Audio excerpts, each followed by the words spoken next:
নমস্কার। পশ্চিমবঙ্গ সমগ্র শিক্ষা মিশন বিদ্যালয় শিক্ষা বিভাগ পশ্চিমবঙ্গ সরকারের উদ্যোগে বাংলা শিক্ষা ক্লাসরুমে আপনাদের সবাইকে স্বাগত। আমি ডক্টর সন্দীপ রায়, সহশিক্ষক, হিন্দু স্কুল, আজকে তোমাদের সঙ্গে আলোচনায় আছি।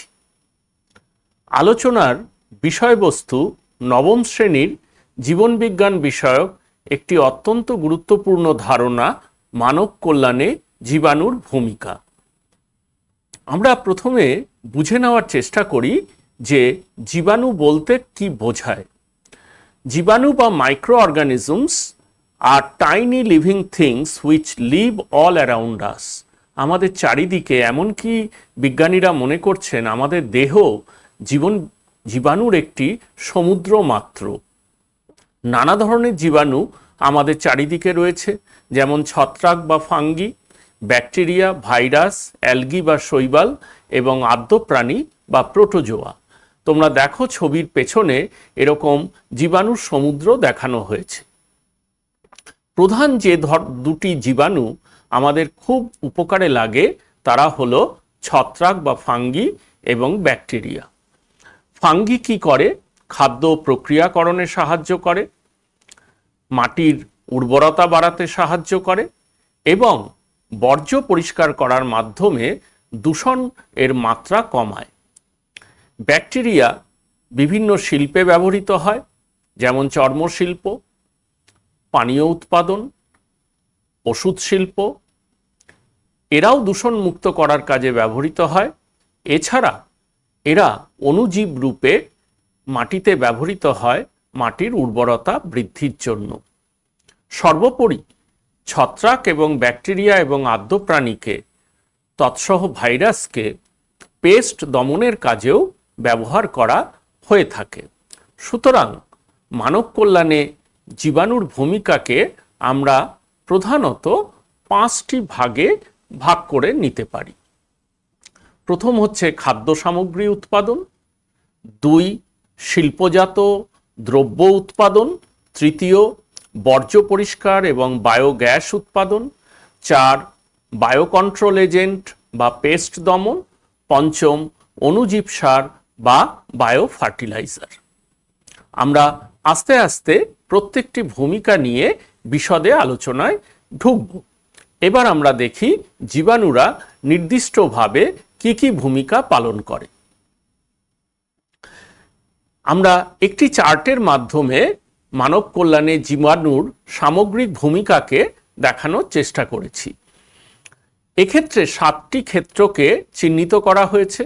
প্রথম হচ্ছে শিল্প বা ইন্ডাস্ট্রি, বর্জ্য প্রক্রিয়াকরণ বা সিওয়েজ ট্রিটমেন্ট, অণুজীব সার বা বায়োফার্টিলাইজার, বায়োকন্ট্রোল এজেন্ট, বায়োগ্যাস উৎপাদন, গৃহ সামগ্রী উৎপাদন বা হাউসহোল্ড প্রোডাক্ট এবং শক্তি উৎপাদন বা এনার্জি প্রোডাকশন।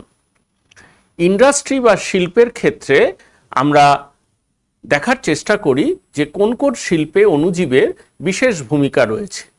দেখো, আমরা দেখিয়েছি কি প্রোডাকশন অফ ফার্মেন্টেড বেভারেজেস, অর্থাৎ যে সমস্ত প্রক্রিয়াজাত তরল উৎপন্ন হয়, ফার্মেন্টেড বেভারেজেস সন্ধানজাত যে সমস্ত পানীয় তা উৎপাদন করতে জীবাণু ব্যবহৃত হয়। অ্যান্টিবায়োটিক ওষুধ উৎপাদনে জীবাণু ব্যবহৃত হয়। Citric acid, acetic acid, lactic acid, butyric অ্যাসিডের মতো বিভিন্ন রাসায়নিক পদার্থ উৎপাদনেও জীবাণু ব্যবহৃত হয়। এছাড়া বিভিন্ন বায়োঅ্যাক্টিভ মলিকিউল বা জৈব সক্রিয় অণু উৎপাদনেও জীবাণু ব্যবহৃত হয়। সিওয়েজ ট্রিটমেন্ট বা বর্জ্য প্রক্রিয়াকরণ 3টি ধাপে ঘটে: প্রাথমিক, গৌণ এবং প্রগৌণ, প্রাইমারি, সেকেন্ডারি এবং টারশিয়ারি। এতে বিভিন্ন ধরনের ব্যাকটেরিয়া ব্যবহৃত হয়ে থাকে, যেমন methanogenic bacteria, hydrogen bacteria, sulphur bacteria. Biofertiliser বা অণুজীব সার, এটি কৃষিক্ষেত্রে এক নতুন সম্ভাবনার জগৎ খুলে দিয়েছে, দূষণের মাত্রা কমাচ্ছে। রাসায়নিক যে সমস্ত সার ব্যবহার করা হয় যা মাটির উৎপাদন ক্ষমতা একসময় কমিয়ে দেয়, জলধারণ ক্ষমতা কমিয়ে দেয়, বায়ু চলাচল ক্ষমতা কমিয়ে দেয়, জীববৈচিত্র্য হ্রাসের অন্যতম কারণ হয়ে দাঁড়াচ্ছে তাকে প্রতিস্থাপন করেছে এই বায়ো ফার্টিলাইজার বা অণুজীব সার। এর মধ্যে অন্যতম হলো সায়ানোব্যাকটেরিয়া, নস্টক এবং অ্যানাবিনা। বিভিন্ন ধরনের ব্যাকটেরিয়া, স্বাধীনজীবী, অ্যাজোস্পাইরিলাম, রাইজোবিয়াম, মিথোজীবী ব্যাকটেরিয়া, অ্যাজোটোব্যাক্টর, ক্লস্ট্রিডিয়াম এবং বিশেষ ধরনের ছত্রাক মাইকোরাইজা। এছাড়া এই অণুজীবকে অর্গানিক ফার্মিংয়ের জন্য আমরা ব্যবহার করে থাকতে পারি। বায়োকন্ট্রোল এজেন্ট, আমরা জানি যে পেস্টকে মারার জন্য কোটি কোটি টাকা খরচ করে বিভিন্ন রাসায়নিক পদার্থ তৈরি করা হয়, ব্যবহার করা হয়। তাদের ইনসেকটিসাইড বা পেস্টিসাইড আমরা বলে থাকি। এগুলো ব্যবহারের কুফল ইতিমধ্যেই মানব সভ্যতার বিভিন্ন অংশে ফুটে উঠেছে। ত্রুটিপূর্ণ গঠনযুক্ত শিশুর জন্ম হচ্ছে, ক্যান্সারের সম্ভাবনা বেড়ে গেছে, পরিবেশ নানাভাবে দূষিত হচ্ছে। বায়োম্যাগনিফিকেশন এর ঘটনা ঘটার ফলে খাদ্য শৃঙ্খলের উঁচুর দিকে থাকা যে সমস্ত জীব, তাদের বিলুপ্তির সম্ভাবনা বেড়ে যাচ্ছে। এদের পরিবর্তে আমরা বিভিন্ন ভাইরাস, প্রোটোজোয়া, ব্যাকটেরিয়া এবং ছত্রাককে আমরা বায়োকন্ট্রোল এজেন্ট হিসাবে ব্যবহার করতে পারি। বায়োকন্ট্রোল এজেন্ট দু ধরনের, বায়োউইডিসাইড, সেক্ষেত্রে আমরা রয়েছে মাইকোব্যাকটেরিয়া বা মাইকোহার্বিসাইড, এবং বায়োপেস্টিসাইড, তার অন্যতম হলো ব্যাসিলাস থুরিনজিয়েন্সিস নামক ব্যাকটেরিয়া, বিউভেরিয়া ব্যাসিয়ানা নামক ছত্রাক এবং নসেমা লোকাস্টি নামক প্রোটোজোয়া ও নিউক্লিয়ার পলিহেড্রোসিস ভাইরাস বা এনপিভি। ব্যাসিলাস থুরিনজেন্সিস নামক যে ব্যাকটেরিয়াটি বায়োকন্ট্রোল এজেন্ট হিসাবে ব্যবহৃত হয়, তা ক্রাইজিন উৎপাদনের মাধ্যমে একটি বিষ তৈরি করে, ডেল্টা এন্ডোটক্সিন, যা এই বিষ যারা খাদ্যরূপে গ্রহণ করে সেই ইনজেস্টিং ইনসেক্টদের মেরে ফেলতে সাহায্য করে। জীবাণুর দেহ থেকে আমরা গ্যাস পেতে পারি, মিথেন গ্যাস, হাইড্রোজেন এবং কার্বন ডাই অক্সাইড, আমরা যাকে প্রাকৃতিক গ্যাসের উৎস হিসাবে ব্যবহার করতে পারি। কারণ এই ব্যাকটেরিয়াগুলো কি করে, অ্যানারোবিক্যালি অর্থাৎ অক্সিজেনের অনুপস্থিতিতে সেলুলোজ জাতীয় পদার্থের উপর জন্মায় এবং তাকে ভেঙে কার্বন ডাই অক্সাইড, হাইড্রোজেন ও মিথেন গ্যাস উৎপন্ন করে। বাড়িতে যে সমস্ত সামগ্রী উৎপন্ন হয় তার অধিকাংশই এই জীবাণুর প্রক্রিয়াকরণের ফলে, যেমন কার্ড, ইয়োগার্ট, চিজ এবং ব্রেড। দই এবং পাউরুটি উৎপাদনে জীবাণুর ভূমিকা অত্যন্ত গুরুত্বপূর্ণ। এছাড়া আমরা মাইক্রোবিয়াল ফুয়েল সেলকে, অ্যালগাল সেলকে আমরা শক্তি উৎপাদনের ক্ষেত্রেও ব্যবহার করতে পারি, যাকে আমরা বায়োফুয়েল বা মাইক্রোবিয়াল ফুয়েল নামে অভিহিত করেছি। এবার আমরা দেখে নেই যে ফুড ইন্ডাস্ট্রিজে এই অণুজীবদের দেহ থেকে কি কি প্রাপ্ত উৎসেচক ব্যবহৃত হয়। দেখো, ডেয়ারি শিল্পে যে উৎসেচক ব্যবহৃত হয় তার মধ্যে অন্যতম হলো প্রোটিয়েজ, ল্যাকটেজ, ফসফোলাইপেজ, লাইপেজ, ট্রান্সগ্লুটামিনেজ, ল্যাককেজ এবং ক্যাটালেজ। বেকিং ইন্ডাস্ট্রিতে ব্যবহৃত হয় প্রোটিয়েজ, জাইলেনেজ, অ্যামাইলেজ, ফসফোলাইপেজ, লাইপেজ, ট্রান্সগ্লুটামিনেজ এবং গ্লুকোজ অক্সিডেজ।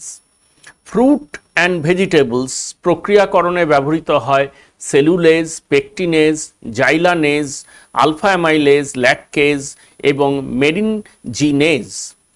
ফুড প্রসেসিং এবং প্যাকেজিংয়ের ক্ষেত্রে ব্যবহৃত হয় প্রোটিয়েজ, সেলুলেজ, ট্রান্সগ্লুটামিনেজ এবং ক্যাটালেজ। বেভারেজ ইন্ডাস্ট্রিতে ব্যবহৃত হয় প্রোটিয়েজ, সেলুলেজ, পেকটিনেজ জাতীয় উৎসেচক। আমরা দেখো ছবির মাধ্যমে এই উৎসেচকগুলোর নাম বিস্তৃতভাবে এখানে দেখানোর চেষ্টা করেছি। অ্যানিম্যাল ফিড হিসাবে ব্যবহৃত হয় সেলুলেজ, পেকটিনেজ, জাইলানেজ। অয়েল রিফাইনারিতে ব্যবহৃত হয় ফসফোলাইপেজ, লাইপেজ এবং পেকটিনেজ। সুতরাং সর্বাধিক ব্যবহৃত তিনটি উৎসেচক হলো সেলুলেজ, পেকটিনেজ, লাইপেজ এবং সঙ্গে প্রোটিয়েজ। এছাড়াও ফসফোলাইপেজ, ট্রান্সগ্লুটামিনেজ, ল্যাকটেজ, ক্যাটালেজ এই ধরনের উৎসেচকও অণুজীবের দেহ থেকে তৈরি হয়, যা এক ধরনের খাদ্যকে অপর জাতীয় খাদ্যে রূপান্তরিত করতে সাহায্য করে এবং সেই রূপান্তরিত খাদ্যে ফ্যাটের পরিমাণ কমে যাওয়ায় এবং জৈব অ্যাসিডের পরিমাণ বেড়ে যাওয়ায়, ভিটামিনের পরিমাণ বেড়ে যাওয়ায় দেহে সহজেই শোষণযোগ্য হয় এবং দেহের পুষ্টি মাত্রা বাড়িয়ে দেয়।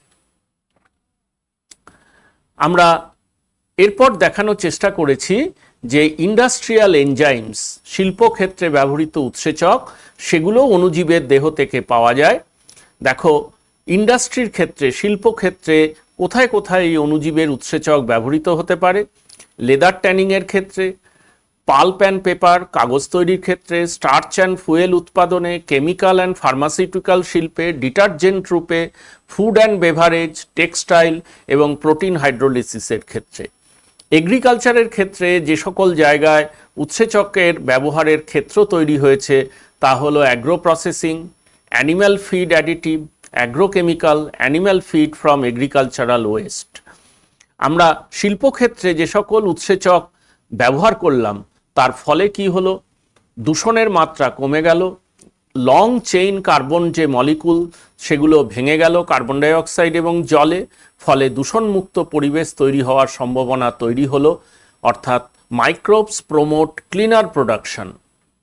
ইন্ডাস্ট্রিয়াল এনজাইম আসলে পরিবেশকে ঠিকভাবে রাখার, স্থিতাবস্থা বজায় রাখার অন্যতম চাবিকাঠি। দুটি কাজ করে। কি করে? টক্সিক পলিউটেন্ট অর্থাৎ বিষাক্ত যে দূষক তাদের শনাক্ত করতে সাহায্য করে এবং পরিবেশের মধ্যে জমতে থাকা ওয়েস্ট বা বর্জ্য তাকে ভেঙে ফেলতে সাহায্য করে। Detection of toxic pollutant and degradation of West, এই হচ্ছে ইন্ডাস্ট্রিয়াল এনজাইমসের প্রধান ভূমিকা। ইন্ডাস্ট্রি এবং এগ্রিকালচার দুটো ক্ষেত্রেই এই ধরনের উৎসেচক ব্যবহৃত হয় এবং এই উৎসেচকের অন্যতম উৎস হলো অণুজীব। আমরা এই ছবিটি খুব গুরুত্বপূর্ণ ছবি। এই দেখো, এটি একটি অণুজীবের দেহ থেকে প্রাপ্ত উৎসেচক। উৎসেচকের গঠনটি এই ধরনের। এই উৎসেচক নিজের হাত কতগুলো ক্ষেত্রে বাড়িয়ে দিয়েছে তার ব্যবহার দেখানোর জন্য। ফার্মাসিউটিক্যাল, ওষুধ শিল্প, baking, dairy, beverage, animal feed, biopolymer, paper and pulp, leather, textile, cosmetic, detergent, organic synthesis. অর্থাৎ আমাদের জীবনের এমন কোনো ক্ষেত্র নেই যে ক্ষেত্রে অণুজীবের দেহ থেকে প্রাপ্ত উৎসেচক ব্যবহৃত হয় না। অর্থাৎ অণুজীব ছাড়া আমাদের পক্ষে সভ্যতাকে এগিয়ে নিয়ে যাওয়া একরকম অসম্ভব। আমরা এবার একটু পড়ে এবং বুঝে নেওয়ার চেষ্টা করি যে বেনিফিশিয়াল অ্যাপ্লিকেশন অফ মাইক্রোবস বা অণুজীবের উপকারী ভূমিকা কি কি। তাহলে খাদ্য উৎপাদনের ক্ষেত্রে দুটি জিনিস, এক হচ্ছে খাদ্যের সন্ধান ঘটানো, ফার্মেন্টেশন, আর দুই হচ্ছে খাদ্যকে সংরক্ষণ বা বায়ো প্রিজারভেশন। তাহলে মাইক্রো অর্গানিজম এই দুটি কাজই করে। ফার্মেন্টেশনের মাধ্যমে yogurt, bread, cheese, alcoholic beverage এই ধরনের খাদ্য তৈরি করে। এছাড়া আমরা কি করতে পারি? যে সমস্ত স্পয়েলেজ অর্গানিজম অর্থাৎ খাদ্যে বিষক্রিয়া সৃষ্টি করে, খাদ্যকে নষ্ট করে, তাদের গ্রোথকে প্রতিহত করার জন্য আমরা এই মাইক্রোবসকে ব্যবহার করতে পারি। দুই হচ্ছে জৈব প্রযুক্তিবিদ্যা বা বায়োটেকনোলজি। তার অন্যতম অংশ হলো জেনেটিক ইঞ্জিনিয়ারিং। এক্ষেত্রে মাইক্রোবস অন্যতম টুল হিসাবে ব্যবহৃত হয় insulin, human growth hormone, vaccine এই সমস্ত প্রয়োজনীয় উপাদান তৈরির জন্য। এছাড়া কি করে? এনভায়রনমেন্টাল কন্টামিনেন্ট এবং পলিউটেন্টস এদের ভেঙে ফেলতে সাহায্য করে। এই প্রক্রিয়াকে বলা হয় বায়ো রেমেডিয়েশন। ওষুধ শিল্পে অণুজীবের ভূমিকা বহু প্রাচীন কাল থেকে আমরা অনুধাবন করেছি এবং এদের এই ভূমিকার জন্যই বহু প্রাণ আমরা বাঁচাতে সমর্থ হয়েছি। ফার্মাসিউটিক্যাল ইন্ডাস্ট্রি বা ওষুধ শিল্পে অণুজীবের ভূমিকা হলো প্রধানত দুটি, এক অ্যান্টিবায়োটিক উৎপাদন, পেনিসিলিন, স্ট্রেপ্টোমাইসিন, অ্যাজিথ্রোমাইসিন এই ধরনের অ্যান্টিবায়োটিক এই অণুজীবের দেহ থেকেই পাওয়া যায়। এই অণুজীব ব্যবহার করেই আমরা বিভিন্ন ধরনের ভ্যাকসিন তৈরি করতে সমর্থ হয়েছি, যা আমাদের অনাক্রম্যতাকে, তার কার্যাবলীকে দ্বিগুণিত করতে সাহায্য করে, রোগ প্রতিরোধ ক্ষমতা বাড়াতে সাহায্য করে। আমরা এই অণুজীবকে ব্যবহার করেই জীবভর বা বায়োমাসকে আমরা ইথানল বা বায়োগ্যাসের মতো বায়োফুয়েলে রূপান্তরিত করেছি। এই মাইক্রোবসের দেহ থেকে প্রাপ্ত বিভিন্ন উৎসেচক ব্যবহার করে আমরা বিভিন্ন শিল্পজাত প্রক্রিয়াকে সহজতর করেছি। এই মাইক্রোবসকে ব্যবহার করেই আমরা পেস্ট দমন করেছি। এই মাইক্রোবসই বিভিন্ন রোগ দমনে অ্যান্টিবায়োটিক রেজিস্ট্যান্ট ব্যাকটেরিয়াকে মেরে ফেলতে ব্যবহৃত হয়। সুতরাং এর ভূমিকা নানাবিধ। খাদ্য উৎপাদন, জৈব প্রযুক্তিবিদ্যা, ওষুধ শিল্প, বায়োফুয়েল উৎপাদন, শিল্পজাত প্রক্রিয়াকে সহজ করা, পেস্ট কন্ট্রোল এবং রোগ দমন সর্বক্ষেত্রেই অণুজীবের কোনো না কোনো ভূমিকা বিদ্যমান। আমরা যেটি নিয়ে প্রধানত ভাবিত তা হলো আমাদের স্বাস্থ্য। স্বাস্থ্য এখন আর কোনো ব্যক্তিগত বিষয় নয়, স্বাস্থ্য একটি শিল্প, হেলথ ইন্ডাস্ট্রি। এই হেলথ ইন্ডাস্ট্রিতে বহুল পরিমাণে তৈরি হয় vaccine, antibiotic, vitamin, amino acid, steroid, probiotic, উৎসেচক, ডেক্সট্রান, ব্যাকটেরিওসিন এবং নানান মেডিকেল ডিভাইস। এই এত ধরনের উপাদান তৈরি করা সম্ভব হতো না যদি অণুজীব তাতে অংশগ্রহণ না করত। আমরা জানি যে কোনো মৃত বা তীব্রতা হ্রাসপ্রাপ্ত জীবাণুকে বা তার দেহের থেকে প্রাপ্ত এমআরএনএ বা ডিএনএকে ব্যবহার করে আমরা ভ্যাকসিন তৈরি করছি। এই ভ্যাকসিন ব্যবহারের ফলেই যক্ষ্মা, cholera, typhoid, tetanus, hepatitis B এই ধরনের রোগগুলোকে দমন করা সম্ভব হয়েছে। আমরা খুব অল্প সময়ের মধ্যে কোভিড ভাইরাসকে আমরা দমন করে আমরা মহামারীর হাত থেকে রক্ষা পেয়েছি। বিভিন্ন ধরনের অ্যান্টিবায়োটিক, পেনিসিলিন, টেট্রাসাইক্লিন, এই অ্যান্টিবায়োটিকগুলো জীবাণুর দেহজাত। Vitamin বি12, vitamin B2, vitamin C এই অণুজীবদের দেহ থেকে পাওয়া যায়। এল সিস্টেইন, এল ট্রিপ্টোফ্যান জাতীয় অ্যামাইনো অ্যাসিড, বিভিন্ন স্টেরয়েড যারা মেনস্ট্রুয়াল সাইকেল রেগুলেটর হিসেবে কাজ করে, কর্টিসন অ্যান্টি ইনফ্ল্যামেটারি এজেন্ট এবং ওরাল কন্ট্রাসেপটিভ পিল তৈরি করার জন্য ব্যবহৃত স্টেরয়েড এই অণুজীবের দেহ থেকেই পাওয়া যায়। ল্যাকটিক অ্যাসিড ব্যাকটেরিয়া যা প্রোবায়োটিক রূপে ব্যবহৃত হয় এবং বায়োফিডো ব্যাকটেরিয়া প্রিবায়োটিক এবং প্রোবায়োটিক উভয়ই কি করে আমাদের পরিপাকতন্ত্রকে জীবাণুমুক্ত করতে সাহায্য করে, ভিটামিন বি12 তৈরি করে এবং পরিপাকতন্ত্রের নির্দিষ্ট পিএইচ রক্ষা করে। এই প্রোবায়োটিক এবং প্রিবায়োটিক এই অণুজীবের দলেরই একটি উপাদান।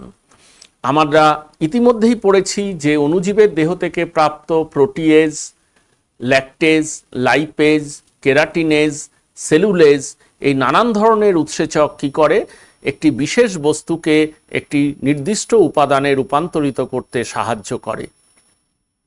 শিল্পে এই ধরনের উৎসেচকের বহুল ব্যবহার আমরা দেখতে পাই। ব্যাসিলাস, ক্লস্ট্রিডিয়াম, সিউডোমোনাস, অ্যাসপারজিলাস ছত্রাক, ট্রাইকোডার্মা, পেনিসিলিয়াম, অ্যাক্টিনোমাইসেটিস, স্ট্রেপ্টোমাইসিস এই ধরনের অণুজীবের দেহ থেকে প্রধানত এই উৎসেচক পাওয়া যায়। আমরা অণুজীবের দেহ থেকে একটি পলিস্যাকারাইড পেয়ে থাকি, তার নাম ডেক্সট্রান। এটি অত্যন্ত গুরুত্বপূর্ণ অংশ। ব্লাড ট্রান্সফিউশনের সময় এটি ব্লাড ভলিউমকে বাড়ানোর জন্য ব্যবহৃত হয়। আমরা ব্যাকটেরিওসিন নামক অত্যন্ত গুরুত্বপূর্ণ একটি পেপটাইড অণুজীবের দেহ থেকে পেয়ে থাকি। থেরাপিউটিক এজেন্ট রূপে এর ব্যবহার অনস্বীকার্য। এছাড়া বিভিন্ন মেডিকেল ডিভাইস তৈরি করতেও যেমন ফ্লোরোসেন্ট ফিউশন আমরা অণুজীবদের ব্যবহার করে থাকি। আমরা যে সকল অ্যান্টিবায়োটিক আজ পর্যন্ত অণুজীবদের কাছ থেকে পেয়েছি তার অন্যতম কয়েকটি এখানে দেখানো হয়েছে, যেমন penicillin, streptomycin, chloromycetin, vancomycin, gentamicin, Penicillium notatum, Streptomyces griseus, Streptomyces venezuelae, Amycolatopsis orientalis এবং মাইক্রোমোনোস্পোরা পারপিউরা এই ধরনের মাইক্রোবকে সোর্স বা উৎস হিসেবে ব্যবহার করে এই অ্যান্টিবায়োটিক প্রস্তুত করা হয়েছে। অণুজীবের দেহ থেকে যে উৎসেচক পাওয়া গেছে তার অন্যতম আগেই আমরা বলেছি অ্যামাইলেজ, লাইপেজ, প্রোটিয়েজ এবং catalase. Starch base sweetener like corn syrup এবং হাই ফ্রুক্টোজ কর্ন সিরাপ তৈরি করতে এবং স্টার্চ বেস ট্রেইন ডিটারজেন্টের অন্যতম উপাদান হিসেবে ব্যবহৃত হয় অ্যামাইলেজ। চিজ প্রোডাকশন, বেকিং এবং ফ্লেভার এনহান্সমেন্টের জন্য লাইপেজ, ডিটারজেন্টে প্রোটিন বেস স্ট্রেইনকে রিমুভ করার জন্য প্রোটিয়েজ, মিট টেন্ডারাইজেশন এবং ফ্লেভার এনহান্সমেন্টের জন্য প্রোটিয়েজ, আর টেক্সটাইল ইন্ডাস্ট্রিতে ফেব্রিকের ব্লিচিং করার জন্য এবং ওয়েস্ট ওয়াটার ট্রিটমেন্টের জন্য ক্যাটালেজ উৎসেচক ব্যবহার করা হয়ে থাকে। আমরা একটি চিত্রের মাধ্যমে বুঝে নেওয়ার চেষ্টা করি যে কোথায় কোথায় মাইক্রোবসের ব্যবহার রয়েছে। আমাদের একটি প্রধান সমস্যা পরিবেশের বর্জ্য জল বা ওয়েস্ট ওয়াটার ট্রিটমেন্ট। এই ওয়েস্ট ওয়াটার ট্রিটমেন্ট অণুজীব ছাড়া সম্ভব নয়। বায়োকরোশন কন্ট্রোল, বায়োফুয়েল বা বায়োডিজেল উৎপাদন, ডিজিজ ট্রিটমেন্ট, ন্যানো বায়োটেকনোলজি, আমরা দেখানোর চেষ্টা করছি বিভিন্ন ধরনের রাসায়নিক পদার্থ, ফার্মাসিউটিক্যাল টেস্টিং এবং বায়োরেমেডিয়েশন। এটি অত্যন্ত গুরুত্বপূর্ণ অংশ আগামী দিনে। পরিবেশে যে হারে বিভিন্ন ধরনের কঠিন বর্জ্য জমা হচ্ছে, তরল বর্জ্য জমা হচ্ছে, বিষাক্ত বর্জ্য জমা হচ্ছে এবং স্বাস্থ্যক্ষেত্র থেকে যত পরিমাণ বর্জ্য আসছে, এই বর্জ্য প্রক্রিয়াকরণ অর্থাৎ বর্জ্যকে নির্বিষ করার প্রক্রিয়াই হলো বায়োরেমেডিয়েশন, এবং তা এই অণুজীবদের ছাড়া সম্ভব নয়। অর্থাৎ ওয়েস্ট ওয়াটারকে কৃষিকার্যে ব্যবহার করার জন্য, দূষণ কমিয়ে বিষাক্ত পদার্থকে নির্বিষ পদার্থে রূপান্তরিত করার জন্য, ওষুধের কার্যকারিতা পরীক্ষার জন্য, বিভিন্ন রাসায়নিক উৎপাদনের জন্য, ন্যানো বায়োটেকনোলজির মাধ্যমে বিভিন্ন প্রয়োজনীয় উপাদান তৈরির জন্য, রোগ দমনের জন্য, জীবাশ্ম জ্বালানির পরিবর্তে বায়োফুয়েল বা বায়োডিজেল ব্যবহারের জন্য এবং বায়োকরোশন কন্ট্রোল করার জন্য আমরা এই অণুজীবদের সাহায্য নিতে পারি। এই অণুজীবদের মধ্যে যারা অ্যানারোবিক মাইক্রোবস অর্থাৎ কম অক্সিজেন ঘনত্বে বেঁচে থাকতে পছন্দ করে, তারা এগ্রিকালচার, টেক্সটাইল ইন্ডাস্ট্রি, বস্ত্রশিল্প, কৃষি, ফার্মেন্টেশন ইন্ডাস্ট্রি বা প্রক্রিয়াকরণ শিল্প, বায়োফুয়েল উৎপাদন, ওয়েস্ট ওয়াটার ট্রিটমেন্ট বা বর্জ্য জল প্রক্রিয়াকরণ, গাট মাইক্রোবায়োম অর্থাৎ খাদ্যনালীর পিএইচ রক্ষা করা, অ্যান্টিবায়োটিক, ভিটামিন এবং উৎসেচক উৎপাদন ও ওষুধ শিল্পে দারুণভাবে এবং প্রচুরভাবে ব্যবহৃত হয়ে থাকে। আমরা ইদানিং অণুজীবদের কাছ থেকে নানান ধরনের বায়োপিগমেন্ট বা জৈব রঞ্জকও পেতে সমর্থ হয়েছি। এর মধ্যে অন্যতম হল অ্যাস্টাজ্যান্থিন, ইন্ডিগোডিন, মেলানিন, পায়োভার্ডিন। এই সমস্ত রঞ্জককে ব্যবহার করে আমরা কসমেটিক্সের রং করতে পারি, টেক্সটাইল ইন্ডাস্ট্রিতে রঞ্জক হিসেবে ব্যবহার করতে পারি এবং খাদ্যের রং হিসেবে ব্যবহার করতে পারি। কসমেটিক, টেক্সটাইল এবং ফুডে এই বায়োপিগমেন্ট যদি আমরা ব্যবহার করি, তাহলে সিনথেটিক যে কেমিক্যালস যার থেকে ক্যান্সার হওয়ার সম্ভাবনা থাকে, তার সম্ভাবনা অনেকাংশে কমিয়ে আমরা আমাদের এই মানব জগৎকে এক ভয়াবহ মহামারীর হাত থেকে রক্ষা করতে পারি। মাইক্রোবসদের ছাড়া কৃষিকার্য কোনোভাবেই সম্ভব নয়। কৃষিকার্যের দুটি ক্ষেত্র, এক হচ্ছে ক্ষতিকারক পোকামাকড় বা পেস্ট দমন, অপরদিকে হলো মৃত্তিকার উর্বরতা বৃদ্ধি। এই দুটি ক্ষেত্রের সঙ্গেই মাইক্রোবসদের নিবিড় যোগাযোগ রয়েছে। মাইক্রোবসরা বায়োকন্ট্রোল এজেন্ট বা জৈব কীটনাশক রূপে ব্যবহৃত হয়। এদের অন্যতম হলো একটি ব্যাকটেরিয়া, বায়োপেস্টিসাইড ব্যাসিলাস থুরিনজিয়েন্সিস। এর দেহ থেকে একটি বিশেষ প্রোটিন তৈরি হয়, ক্রাই প্রোটিন, যেটি অত্যন্ত বিষাক্ত এবং কোনো পোকা লার্ভা যদি তা খেয়ে ফেলে তবে তৎক্ষণাৎ তার মৃত্যু ঘটে। আমরা জলের মধ্যে বিটি পাউডার গুলে তা যদি স্প্রে করা হয় ইনফেক্টেড প্ল্যান্টের উপর, তবে ইনসেক্টের লার্ভার তৎক্ষণাৎ মৃত্যু ঘটতে পারে। আমরা জানি যে আমরা জমিতে যে ধরনের সার ব্যবহার করি তা মাটির সছিদ্রতা কমিয়ে দিচ্ছে, জল ধারণ ক্ষমতা কমিয়ে দিচ্ছে, বায়ু চলাচল ক্ষমতা কমিয়ে দিচ্ছে। বায়ো অ্যাকুমুলেশন হওয়ার ফলে মৃত্তিকাতে টক্সিসিটি বাড়ছে, ফলে বায়োডাইভার্সিটি কমছে। কিভাবে তা নিরাময় করা সম্ভব? তাহলে এই রাসায়নিক সারের পরিবর্তে আমরা যদি অণুজীবকে সরাসরি সার হিসাবে ব্যবহার করি, বায়োফার্টিলাইজার যেমন নাইট্রোসোমোনাস, নস্টক, রাইজোবিয়াম, ফ্র্যাঙ্কিয়া, মাইকোরাইজা, তবে কিন্তু এই মৃত্তিকার সছিদ্রতা বাড়ানো সম্ভব, জলধারণ ক্ষমতা বাড়ানো সম্ভব, বায়ু চলাচল ক্ষমতা বাড়ানো সম্ভব, মৃত্তিকার জৈব বৈচিত্র্যে আরও বৈচিত্র্য আনা সম্ভব, বিভিন্ন ধরনের মাইক্রোনিউট্রিয়েন্ট বা ম্যাক্রোনিউট্রিয়েন্ট যেমন zinc, boron, iron, potassium, calcium, molybdenum, এগুলোর মৃত্তিকাতে বৃদ্ধি পাওয়া সম্ভব। এছাড়া এটি কি করে, হিউমিক অ্যাসিড তৈরির মাধ্যমে মৃত্তিকার গুণাগুণ ক্ষমতা অনেকাংশে বাড়িয়ে দেয়। আমরা দেখে নেই যে বায়োকন্ট্রোল এজেন্ট হিসাবে মাইক্রোবিয়াল এজেন্টকে ব্যবহার করতে পারি, ম্যাক্রোবিয়াল এজেন্ট, ন্যাচারাল সাবস্টেন্স এবং সেমিওকেমিক্যালস। কিন্তু আমাদের ক্ষেত্রে যেটি নিয়ে আমরা সবথেকে ভাবিত তা হলো মাইক্রোবিয়াল এজেন্ট। এবার আমরা দেখব কি কি মাইক্রোবিয়াল এজেন্টকে এই বায়োকন্ট্রোল এজেন্ট হিসেবে ব্যবহার করা হয়। আমরা এখানে একটি ছবির মাধ্যমে দেখানোর চেষ্টা করেছি যে কি একটি ভাইরাসকে যদি আমরা কি হিসাবে ব্যবহার করি, বায়োকন্ট্রোল এজেন্ট হিসাবে, তবে সেটি কি করে পেস্ট দমন করতে পারে। যদি কোনো ইনসেক্ট, এই যে পোকাটি feeding on virus contaminated foliage, অর্থাৎ ভাইরাস দ্বারা সংক্রামিত কোনো পাতা খেতে উদ্যত হয়েছে। দ্বিতীয়ত কি হলো, close up of the occlusion body, এইবার এটি বন্ধ হয়ে গেল, গুটিয়ে গেল। Lumen of the digestive tract, আমরা 3 নম্বর ছবিতে দেখার চেষ্টা করি কি হচ্ছে। এখানে অ্যালকালাইন কন্ডিশন রয়েছে, এই অক্লুশন বডি থেকে ভাইরাস পার্টিকেল সেখানে কি হচ্ছে, মুক্ত হচ্ছে। এই যে ভাইরাস পার্টিকেলগুলো অক্লুশন বডি থেকে মুক্ত হলো এবং খাদ্যনালীর গায়ে যে ব্রাশ বর্ডার রয়েছে এই ব্রাশ বর্ডারের সঙ্গে যুক্ত হলো।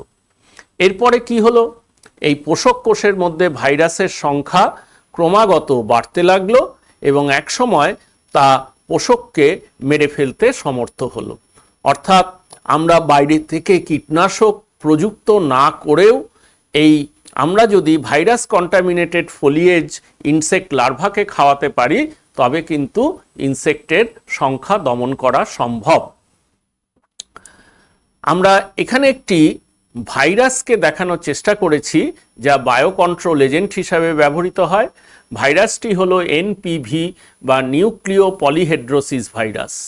এখানে দেখা যাক এটি একটি সিঙ্গল ভাইরাস, তার থেকে সংখ্যা বেড়ে গেছে, multiple virus, occlusion derived virion, occlusion body এবং তার থেকে যে ভাইরাসটি তৈরি হয়েছে সেটি হচ্ছে গ্র্যানুলো ভাইরাস এবং এটি একটি ইনসেক্টের লার্ভাকে আক্রমণ করেছে।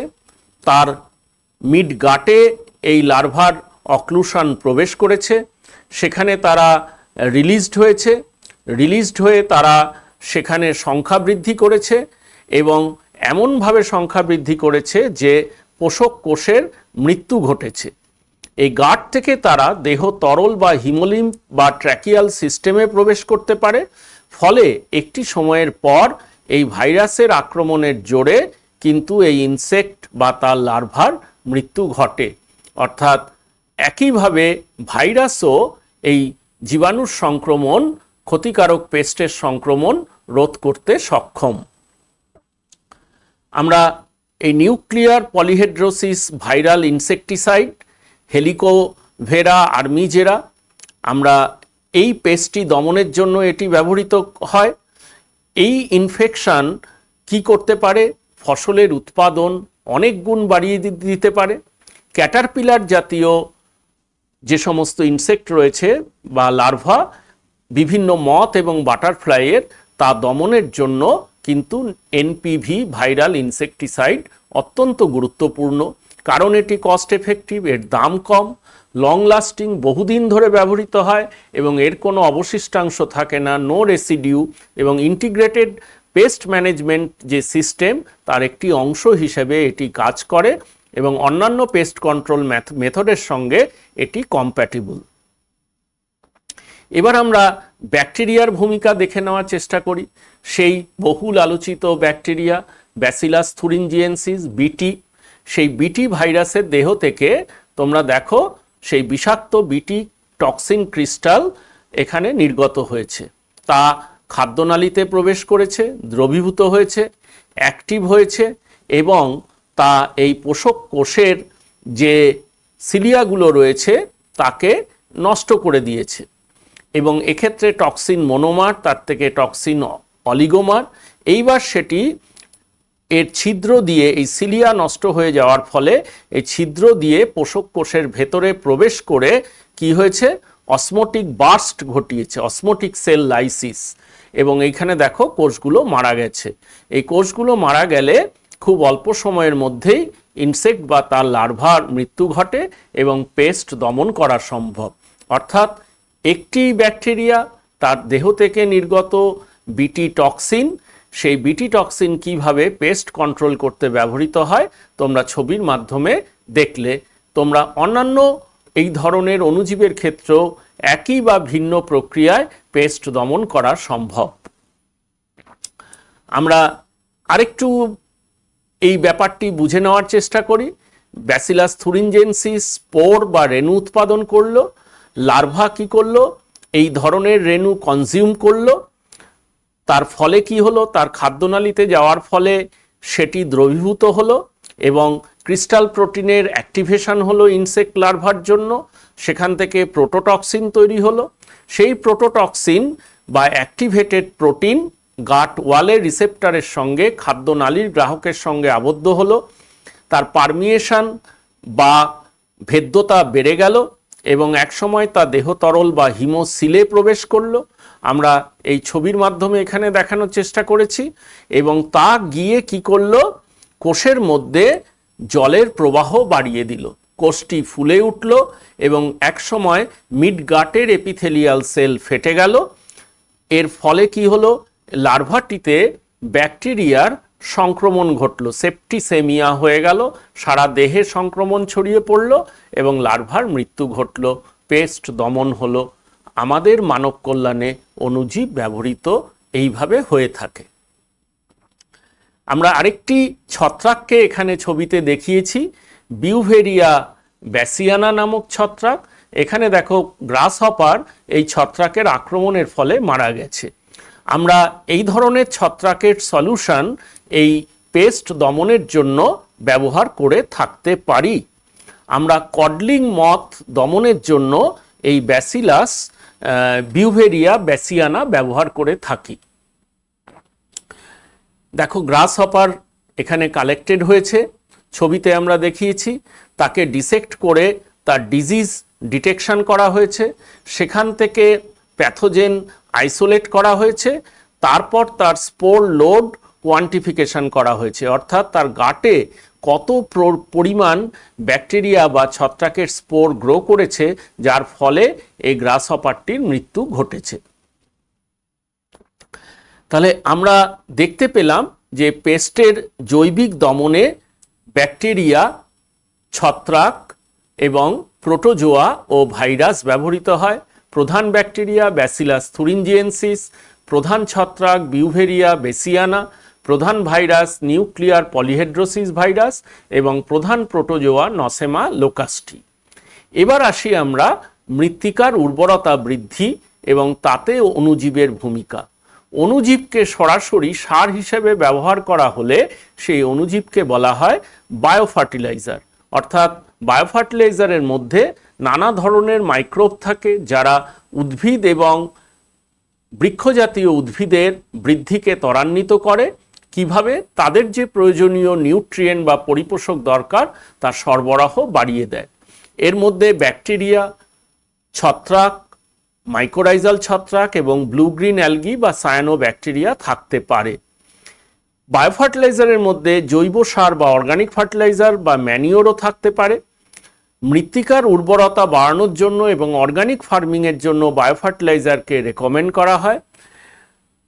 নাইট্রোজেন ফিক্সেশন বা নাইট্রোজেন স্থিতিকরণ, ফসফরাসের দ্রবীভূতকরণ বা সলুবিলাইজেশন অফ ফসফরাস এবং গ্রোথ প্রমোটিং সাবস্ট্যান্স ক্ষরণের মাধ্যমে উদ্ভিদের বৃদ্ধিকে ত্বরান্বিত করা, এই হচ্ছে বায়োফার্টিলাইজারের প্রধান ভূমিকা। তাহলে মৃত্তিকার উর্বরতা বৃদ্ধি বা মৃত্তিকার উর্বরতা পুনরুদ্ধার করার জন্য বায়োফার্টিলাইজার প্রয়োজন। বায়োফার্টিলাইজার্স আর required to restore the fertility of the soil. দীর্ঘদিন রাসায়নিক কীটনাশক ব্যবহার করলে মৃত্তিকার ক্ষয় হয়, মৃত্তিকার কণাগুলো আলাদা হয়ে যায়, মৃত্তিকায় বিষাক্ত পদার্থ জমা হয়। বায়োফার্টিলাইজার কি করে? মৃত্তিকার জলধারণ ক্ষমতা বা ওয়াটার হোল্ডিং ক্যাপাসিটি বাড়ায়। জিঙ্ক, বোরন, মলিবডেনাম, ফসফরাস ইত্যাদি প্রয়োজনীয় পরিপোষক মৃত্তিকাতে যুক্ত করে। এছাড়াও বিভিন্ন ধরনের অ্যামাইনো অ্যাসিড ও ভিটামিন যুক্ত করে। সুতরাং কৃষির সম্ভাবনা যদি বাড়াতে হয়, দূষণমুক্ত কৃষি যদি আগামী দিনে আমাদের ব্যবহার করতে হয়, আমাদের যদি এটি পরিচালন ব্যবস্থার মধ্যে আনতে হয়, তবে সেক্ষেত্রে বায়োফার্টিলাইজারের ব্যবহার অপরিহার্য বা এসেনশিয়াল। আমরা দেখে নিই কত রকমের বায়োফার্টিলাইজার রয়েছে। প্রধানত দু ধরনের বায়োফার্টিলাইজার, নাইট্রোজেন ফিক্সিং বায়োফার্টিলাইজার বা এনবিএফ, ফসফরাস সলুবিলাইজিং বায়োফার্টিলাইজার বা পিবিএফ। শিম্বি জাতীয় উদ্ভিদের জন্য যে নাইট্রোজেন ফিক্সিং বায়োফার্টিলাইজার ব্যবহার করা হয় তা হলো রাইজোবিয়াম।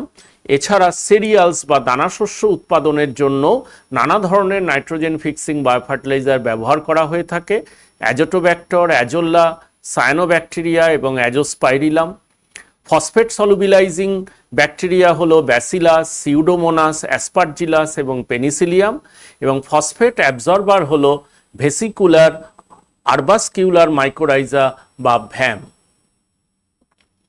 আমরা এখানে চার্টের মাধ্যমে নাইট্রোজেন ফিক্সিং বায়োফার্টিলাইজার দেখানোর চেষ্টা করেছি। তিন ধরনের: ফ্রি লিভিং, স্বাধীনজীবী, সিম্বায়োটিক বা মিথজীবী, এবং অ্যাসোসিয়েটিভ সিম্বায়োটিক সহযোগী মিথজীবী। অ্যাজোস্পাইরিলাম, রাইজোবিয়াম, অ্যানাবিনা, অ্যাজোটোব্যাক্টর এই ধরনের।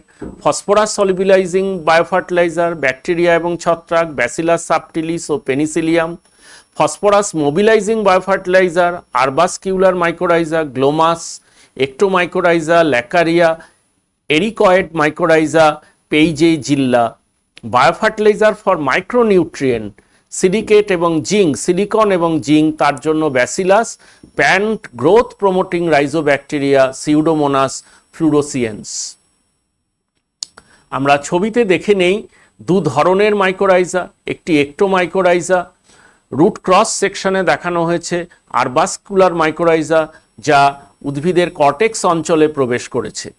আমরা ছত্রাককে যদি এই মাইক্রোবিয়াল অ্যাসোসিয়েশন হিসাবে প্ল্যান্টের ব্যবহার করি, তাহলে ছত্রাক যেমন পুষ্টি পায়, উদ্ভিদের কি হয়, অ্যাবজর্পশন সারফেস কি হয়, ছত্রাকের হাইফি এবং মাইসেলিয়াম থাকার জন্য বেড়ে যায়। জল, নাইট্রোজেন, ফসফরাস, সালফার এই ধরনের প্রয়োজনীয় উপকরণের সরবরাহ অব্যাহত থাকে। Root environment for better growth and development হয়। এবং রুট এনভায়রনমেন্ট ভালো হওয়ার জন্য কি হয়, মৃত্তিকাতে অন্যান্য ক্ষতিকর জীবাণুর সংক্রমণ কমে যায়। তাহলে বায়োফার্টিলাইজার কি করে?